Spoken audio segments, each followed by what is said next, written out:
ટૂંક સમયમાં જ મહાઆરતી શરૂ થશે તો તમામ ભાવિકોએ અહીંયા આપણા પટાંગણમાં આવી જવું.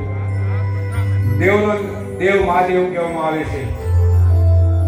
દંતકથાઓ મુજબ દેવો અને દાનવનું યુદ્ધ ચાલ્યું ઘણો સમય સુધી.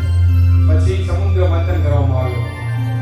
સમુદ્ર મંથન કરવામાં આવ્યો ને તો એમાંથી ઘણી બધી મોંઘી વસ્તુ નીકળી. બધે લોકો લઈ ગયા, દેવ લઈ ગયા, દાનવ લઈ ગયા.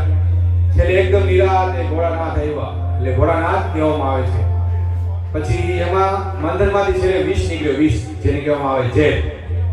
ઝેર શંકર ભગવાન પીધું એટલે નીલકંઠ કહેવાના. એટલે આપણે આ નીલકંઠ મહાદેવના સાનિધ્યમાં સૌ ભેગા થયા છીએ. આજે શ્રાવણ માસનો અંતિમ સોમવાર છે.